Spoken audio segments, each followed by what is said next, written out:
Cool. Okay, lovely. Hello everyone and welcome. Really nice to see you guys here today. Thank you so much for taking the time to come down. It's a real privilege for me to be talking to you guys today and ladies. My name's Fiona. My business is Bournemouth Wellbeing Experience and I run it with my husband. And what we do is we focus on helping people with kind of three pillars: their fitness, their nutrition and their wellbeing. So my husband's a PT, so he does a lot of obviously the fitness stuff. I'm a nutritional coach, and we also do a lot of kind of pop-up events, 1 and 2 day wellbeing experiences, giving people just some time to kind of come out of their normal day-to-day life and just focus on themselves. So kind of that's what we do. So today I'm, as I say, I'm really thankful to be here, and I'm going to be talking to you guys about eating for your wellbeing and how closely the two are connected, from your mental and emotional health to actually what you're fueling your body with. So probably when you start to think about actually eating well and kind of filling your plate with lots of nutritious food, most people then tend to kind of go to link it with your physical health. And absolutely, what you eat is definitely paired with your physical health, how you look aesthetically, probably how you feel in your clothes, how much energy you have and that sort of thing. But it's absolutely just as much linked to your mental health. And I think sometimes that little bit gets missed there. So a lot of people think your food is definitely around kind of more of your physical being, and maybe making sure that you're kind of not on track for any kind of like horrible heart disease, strokes, diabetes, that sort of thing. But actually, we're going to park that physical side today, and I'm going to talk to you about the mental health side of what you put in your body and how you can really support your mental well-being by fueling your body right. So a few benefits really from eating well and a nutritious plate, and I'll go into kind of what that looks like in a second. But benefits, as I said, your physical health is going to be better if you're eating well. You're going to have improved mood, which is always good. You're going to feel a little bit happier. There's lots of food that you can eat that kind of help you achieve that. More sleep. So if you're eating well, your sleep is going to be better. And I don't know about you, but I definitely would want more sleep, and I definitely want more energy. And I think my sleep and my energy is pretty good. If you ask me if I want to give my children more energy, I would probably say no. They're 3 and 6 and they're crazy. So, but as we get older, it's really, really important to start to listen to your body and listen to the signs and the kind of ideas that it's giving you, saying actually something's not quite right. I'm not quite getting enough sleep. I'm not quite having the energy that I really think I should have. My mood isn't actually as great as it should be. What can I do to change that? And the other thing it can do is help with mental clarity. So you know those days when you're really on the ball, you know what's going on, you do your tasks at home and you're quick, it's easy. And there's other days where you're like, oh, this is taking ages. I just can't make a decision on what I need to do here. I'm sat in front of my laptop and this piece of work or whatever I'm doing is taking longer than I should do. You need to ask yourself the question, if any of these things are not in a good place, is it to do with what you're eating and what you're putting in your body? And I would say there would be some definite improvements that probably all of us could make. So there's so many studies out there to kind of show links to your mental health about as well as much as your physical health. Lots of studies to show that there's lots of links to what you eat, and also anxiety and depression, and also helping to relieve some of the symptoms of those as well. And also, I'm not going to go too much into gut health because that's a whole nother kind of, I could probably talk for a couple of hours on that, but your gut health as well, and what you're eating is very much linked to how healthy your gut is, so what's going on inside of your body.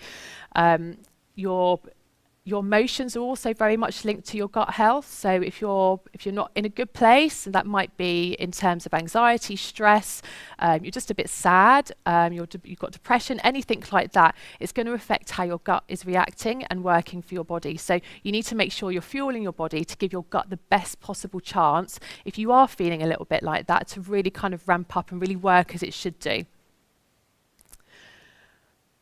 Okay, so how do you do all those great things? Because I think there's a lot of information out there about what good looks like and what we should do and what we shouldn't do. And some of the things that we do that we should be doing are actually really, really simple.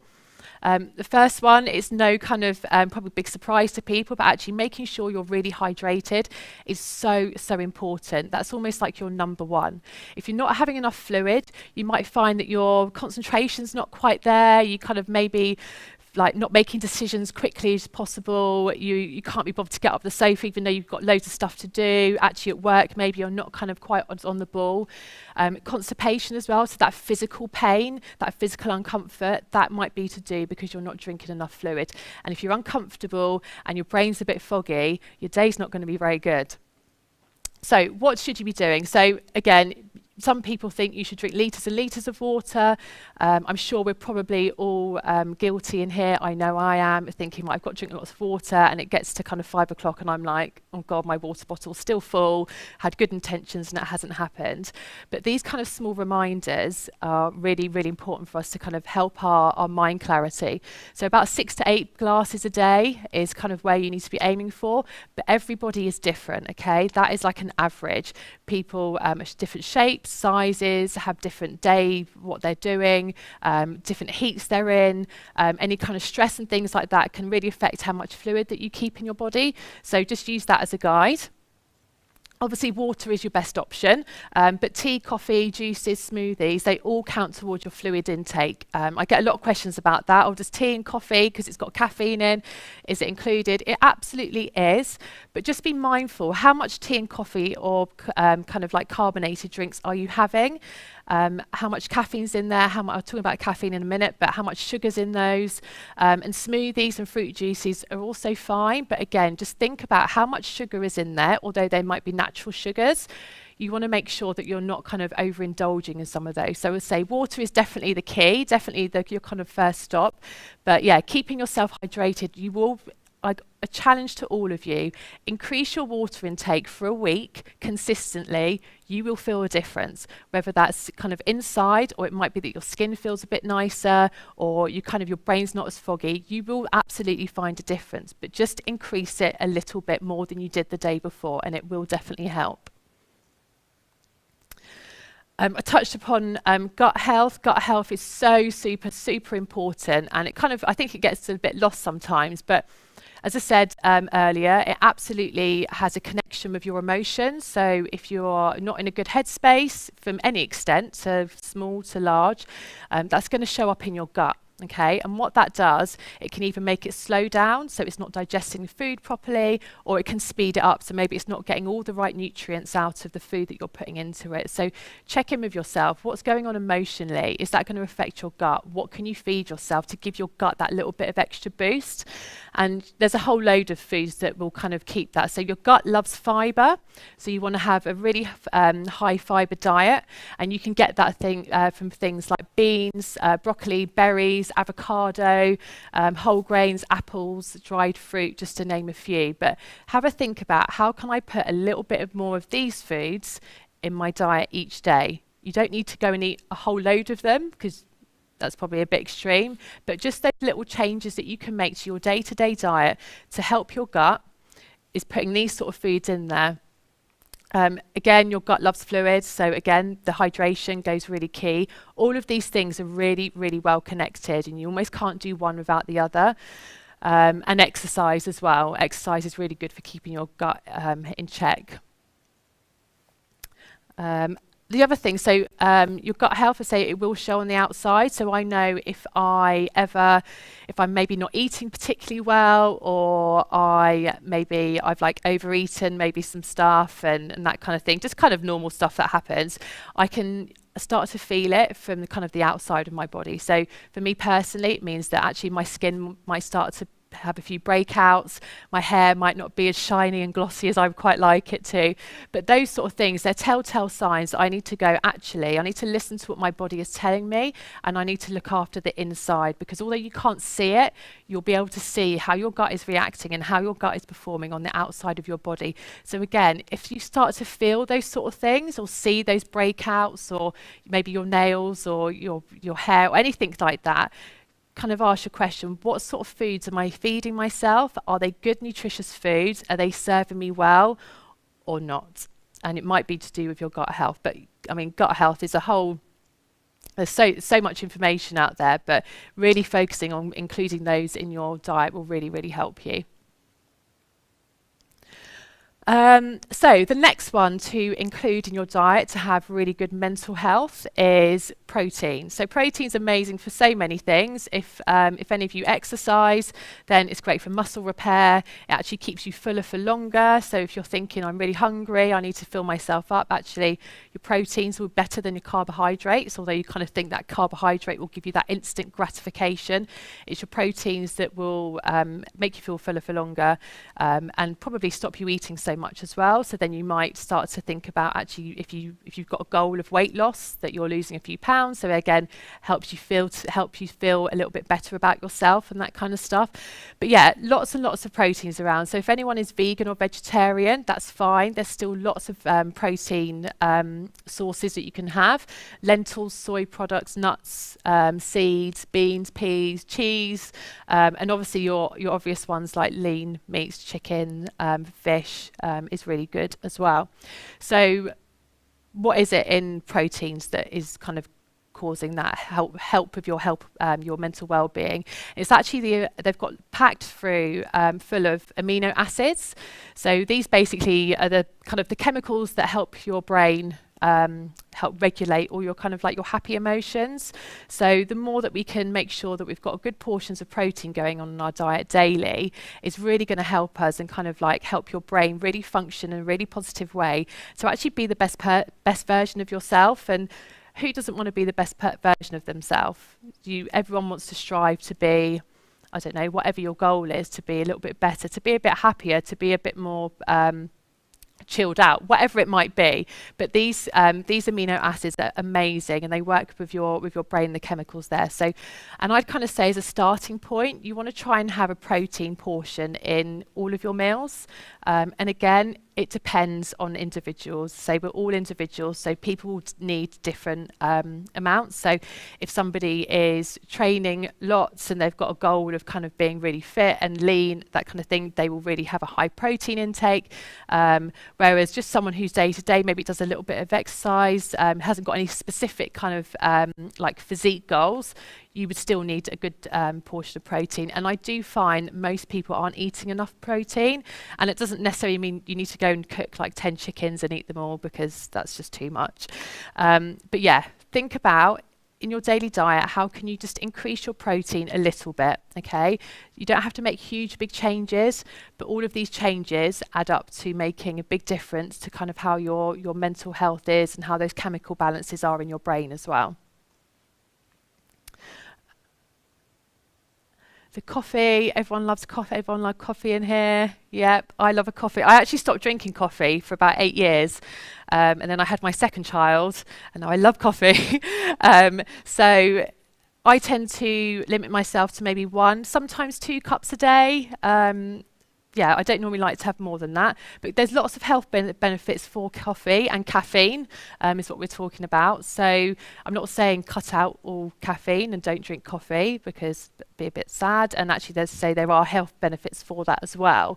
But caffeine is great because it gives you that kind of burst of energy, and it kind of gives you that little buzz, and it's probably a lot of a habit in a lot of people's lives, in their day-to-day lives. So okay, right, I'm going to wake up, I'm going to have my cup of tea, and then I can't get ready until I've had my cup of tea and I'm ready for the day type thing. And that's fine, but just make sure that just think about how much caffeine you're having and how often you're having it, okay?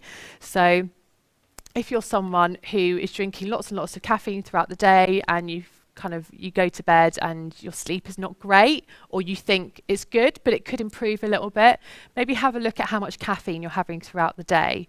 And again, it's different for everybody. Some people, they can drink caffeine up to 4, 5, 6 o'clock and have no problems going to sleep. Other people, actually, they might hit 12 o'clock, and if they start having caffeine after that, they will start to see effects on how they're sleeping. And obviously how we're sleeping is going to affect how rested we are, how much energy we have, so kind of how you wake up the next day feeling groggy or not. So just have a think about how much caffeine are you having, and that is in tea, coffee, fizzy drinks, energy drinks, some chocolate as well. So there's kind of all these kind of hidden sources of caffeine as well. So just have a think about that. If you do drink a lot of caffeine, have a think about, if you do want to start to reduce the amount that you're having, is how you do that, because you might start to have some sort of withdrawal symptoms from doing that. So that could be from, you could have heart palpitations from withdrawing from caffeine, some kind of anxiety feeling kind of going on here or here. Headaches is super common as well, and you'll find if you're someone that has a lot of caffeine and for whatever reason you have a day when you're not, and it's maybe not intentionally, and you're starting to get headaches, it's a sign that your body's telling you you're probably having a little bit too much and you're a little bit reliant on it. So have a think about how can you reduce that a little bit.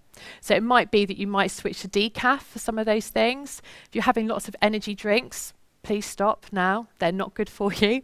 They might give you a 20-minute high, but that low is going to come much more down here than you were ever up there.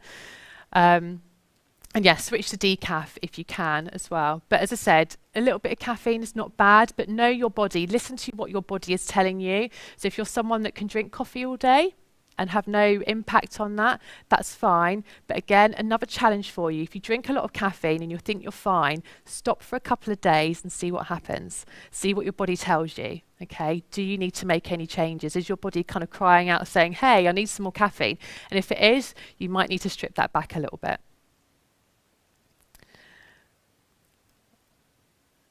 So healthy fats. So I don't know if everyone can see that okay. So yeah, healthy fats. So we need some good healthy fats in our body, and that's basically for our brain to be really kind of well functioning. Healthy fats have lots of omega-3 to 6s. So basically keeps our brain working really well oiled. So that thing about mental clarity, we're on the ball, we can make decisions, we're clear in what we're thinking about. Okay, if you take all of these things, you don't have them in your diet, you're not going to be the best version of yourself. And again, as I said before, that's what we should all strive to be to some extent. Okay, we don't need perfection. Perfection is really hard and probably quite painful. Actually, what can you do to incorporate some of these things into your daily habits, into your daily food, into your daily plates of food that's you can increase these slightly. So things like oily fish is incredible. You've got obviously lots of protein in there as well. Plus you've got all your healthy fats. So fish is amazing if you're not veggie or vegan. All nuts and seeds, apart from the like dry roasted and the salted, kind of seeds and nuts are amazing, specifically walnuts and almonds. So again, think about, they're a great snack, okay? Most people love a snack at some point during the day. Snacks are fine, snacks are good, they keep you going. But think about actually maybe swap some of your, like if you're kind of snacking on like chocolates and stuff like that or sweet things, actually is there anything like walnuts and things like that that you could snack on instead? And again, do a little test on yourself, see how you feel. Do something consistently for a period of time and check back in on yourself. How are you feeling? How much energy do you have? How do you feel here? How do you feel emotionally? How present are you in what you're doing? Okay. Some oil, sunflower oil, olive oil, sunflower seeds are really good. All seeds are good, but specifically sunflower seeds. Avocados, amazing. Lots of benefits there. Lots of fibre in there as well, good for your gut health. Milk, cheese, yogurts, eggs, those sort of things, high in the good fats. You obviously want to stay away from like trans fats. So they're things that are found in especially those kind of like ready-made cakes, kind of mixtures that you just kind of add stuff in. They taste quite nice, but yeah, they're probably not very good for you. Biscuits and things like that. And again, probably the things that trans fats are in are all stuff that maybe when we're not feeling great emotionally, that we kind of think, oh, I just want to go and eat that big cake or those crisps, or actually I just want that burger, or whatever your thing is that you kind of go to. Again, if you're feeling like that, check in with yourself. What's going on here? Okay, I'm not saying don't ever eat any of that stuff, okay, because it's life, and I think everything in moderation is good, within reason. But yeah, fill your plate with lots of healthy fats. And again, think about each of your meals, your breakfast, your lunch and your dinner. How can you put some of these on your plate? If you do that already, amazing. And some of this stuff isn't kind of like new, like off the shelf, kind of like new things. This is kind of your kind of your basic stuff. And there's all these weird and wonderful diets out there, but kind of stick to your basics about having good fats, lots of lean, good proteins, keeping hydrated. If you kind of add some more into your diet, into your daily life, you will start to see a difference in how you're feeling in yourself, mentally and probably physically as well. So lots of other foods here that have that are good for kind of brain health. So nuts, pulses and grains, oats, porridge oats, amazing for breakfast. Overnight oats, amazing. You can put some lovely berries in there, full of loads of antioxidants. Anyone that's exercising or anyone who gets out of breath as well, berries are amazing, specifically cherries as well. So they've got lots of antioxidants in them, and they actually open up your arteries. So when you're kind of out of breath, they really help kind of open up your arteries so the oxygen could get round to kind of get your recovery back down a little bit quicker as well. So kind of think about how you can incorporate those. Bananas, lots of potassium, again, really good for any muscle recovery. And again, although that's a physical thing, actually the more that you can exercise, the more it's going to release those happy endorphins. So you're going to recover better from your exercise. You're going to want to exercise more because you're not going to be in pain. And then actually that cycle is just a big cycle of kind of your physical and your mental health. They're so connected. And obviously lots of vegetables. I always say that what grows together goes together. So if anyone isn't particularly experimental in the kitchen, that's absolutely fine. Think about the things that are in season, and they probably taste good together, is my kind of tip. So throw them all in, see what happens, experiment, enjoy what you're cooking as well. And yeah, and obviously oily fish, I've said, avocados, nuts are really good as well. Okay, foods to avoid. I'm really sorry, there's some really good stuff on here, but it's stuff that we really should be avoiding, okay? So I don't know about you, anyone here that has children or has any nephews and nieces or anything like that. You give them a bag of sweets, they love you, they go crazy, they jump all over your sofas and all that kind of stuff. And then all of a sudden they hit that crash and it's like, oh, they've had their sugar rush. That's why they're misbehaving or they're going crazy, okay? It absolutely happens to adults as well. It's just probably not as physical. So you're probably not rolling around the floor and jumping all over my sofas, but it does happen to us. So a lot of these things, so you've got obviously like fried food, processed meats, sweets, cakes, chocolates, ice creams, lots of artificial sugars in here. And again, I'm not saying avoid these at all costs. Life without cake is a pretty sad place to be. But just think about how much of these are you having in your diet and how often are you having them? Are you eating this sort of food more than 50% of the time? If you are, you absolutely need to make a change to that, okay? And again, it's not about perfection. It is about making small changes to your diet to improve your well-being and your emotional health and also your physical health. That's going to happen as well if you're making good changes to your diet. Obviously, alcohol is on there. I mean, I like a glass of wine. Do I probably think that sometimes I shouldn't drink that wine? Yeah, probably shouldn't. But again, everything in moderation, and think about actually how much are you drinking? How often are you drinking? What are the reasons you're drinking? Okay, those sort of things, really good to always check in on yourself. If you're behaving in a way or you're leaning towards something, ask yourself why. I work with a lot of one-to-one clients, and I won't go into too much, but kind of emotional eating sits very much in this realm of kind of what we go to when we're maybe in a state of an emotional high or an emotional low. And a really good kind of acronym to kind of stop yourself and ask is HALT. So ask yourself, actually, I'm about to reach for some of this stuff, like H, am I actually hungry? So H is you're hungry. Am I hungry enough to eat an apple? Yeah, okay, well, maybe I should just go and eat that apple instead. A is anger, kind of stroke emotional. Am I emotional? Do I need to think about what's going on here? Maybe what am I not dealing with that's making me go and actually open those cookies and actually eat probably half of them. Actually, oh God, they've all gone. And then I feel probably a little bit rubbish about myself. We've all been there, don't worry, I'm not judging. The L is lonely, stroke bored. And I think more so than ever, people are in a lot more due to lockdown. People have kind of been obviously like working from home, things like that. So actually that boredom, you're not probably, are you as sociable as you used to be? Are you having those connections outside of your kind of your space? So think about that. Are you reaching for these foods because you're lonely or bored? And if you are, actually, what can you do instead? Can you go for a walk? Can you call a friend? What do you need to do? And the last one is tired, so T. So generally, when we're tired, we make bad food choices because you grab something on the run, or you're just like, I can't be bothered, I haven't got the mind space to think about what I'm going to cook, so actually I'm just going to grab that out of the freezer, stick it in the oven, and away I go. So just halt is a really good thing to think about, emotional eating, which really sits in the realm of these things. But limit these, how much are you having, and how often are you having them? If it's more than 50% of the time, you need to change it. Really quickly, just talk to you about vitamin deficiency. So lots of research show that lack of vitamin D can actually be linked to anxiety and depression. So there's lots of food sources just over here that you can get that from. So obviously we don't live in a really hot, sunny country all year round.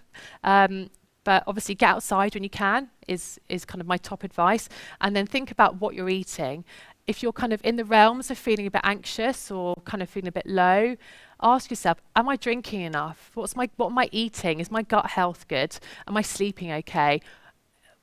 Am I having enough vitamin D? So things like spinach, really dark green leafy vegetables are amazing.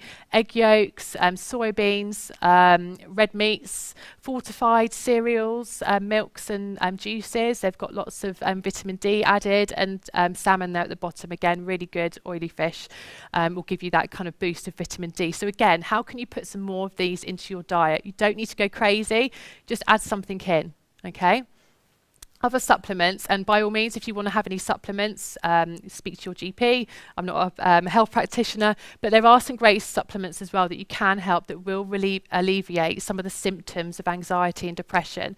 And these are magnesium, saffron, omega-3s, vitamin C, curcumin, which is found in turmeric. But if you have that, so if anyone cooks with turmeric, or you can get the little shots, which are amazing, so many health benefits for that. Make sure it's got cracked black pepper in it, because that's what activates the curcumin within turmeric, okay? But that is amazing. If you can have a shot of those turmeric every day with that in, you will definitely notice a massive difference. But yeah, so there's some supplements that will help, that really and again help symptoms of anxiety. I'm not going to say it's going to cure it, but it can absolutely help some symptoms of it. So that's kind of my real whistle stop of kind of what to eat to really help your mental health, and just some other kind of tips for you, because it's not just all about what you eat. All the kind of pillars of our well-being are absolutely linked with each other. And it's really important. The old saying about filling your cup up before you pour for others, it is absolutely so true, and it's never selfish to have self-care, okay? So my top tips: start your day in a really positive way, and this will be different for everybody. I've read an amazing book called A Miracle Morning. Anyone that wants to shake up their morning routine, I recommend you read it. It's amazing. It's just about setting out a practice for you that's personal, that really sets you up in a really positive way. It's different for everyone. For me, I do a 5-10 minute meditation, I stretch, and then I go and sort the kids out, and then I exercise. And for me, that really sets me up in a really good tone for the day, and hopefully my mind will be set. I'll be in a positive frame of mind. It might be different for other people, okay? You might want to do a lot more than that. Journal, write your gratitude journal, things like that. Take the time to do it. It's so worth it. And again, do it for a period of time. And again, check back in yourself. How do you feel after doing that for a period of time? Do you feel better? I guarantee you will. If you start your day in a positive way and you have a nice routine, it will definitely improve your day. Stay present. And by that, I mean show up in every single thing that you do, okay? And why not? Why would you not show up to, whether that's for you, whether it's for your family, for your children, for your work colleagues, for your boss, for your friends, for your family? Show up, but also be present in what you do. And that even means be present when you eat, okay? Think about, what are you putting on your plate? Are you eating constantly on the rush, so you're not mindful about what's going on to your plate? I know there's been a mindful session today. I'm sure he might have spoken about actually being present. It makes such a big difference. And also, It helps you maybe not overeat if you're mindful about what you're putting on your plate and how much you're eating as well. So be present. Make time for exercise. It's a no-brainer. It will make you feel good. All those endorphins, once you get through that pain barrier, you might not enjoy it at the time, but afterwards you will be pleased with yourself, and you can say well done to yourself for getting up and doing that. And that exercise will look different for everyone. So don't compare yourself. Do what feels right for your body. Eat healthy, fill your plate up, loads of colour. Think about foods that are in season. Think about the foods that I've kind of talked to you about here. It will help with your mind. It will help with clarity. It will help you have better sleep.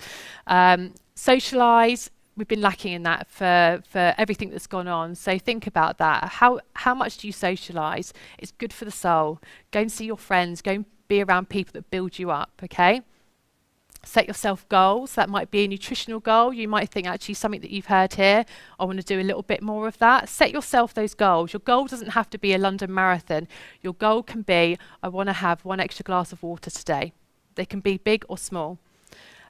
Take sleep seriously. I didn't until I had my children. Now sleep is king, okay? But it does so much for you. It repairs your body. It's your time for your body to shut down, relax, for your mind to go quiet, okay? Sleep is serious stuff. Get it when you can. Obviously, don't sleep on the job or anything like that. And ask for help. Luckily, I think we're definitely now in more of a position where that's much easier for people. I'm not saying it's always easy, because it's not, but think about who are the people around you that you need help with, that you could ask for help from. They could be a friend, a family member, a colleague, a society, an organisation, a charity, whatever that is.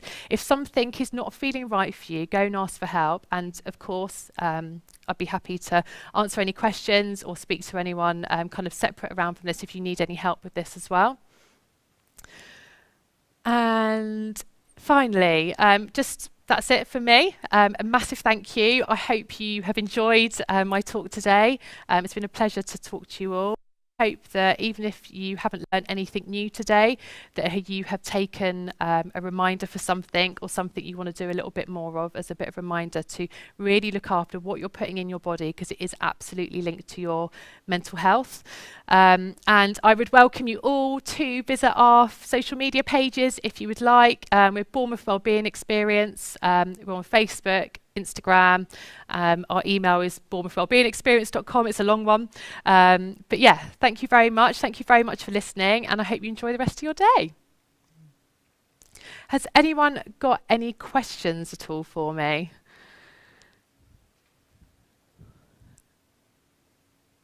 No? I've told you everything you need to know. Okay, lovely. Well, thank you. Yeah, thank you very much. Thank you for coming. Thank you.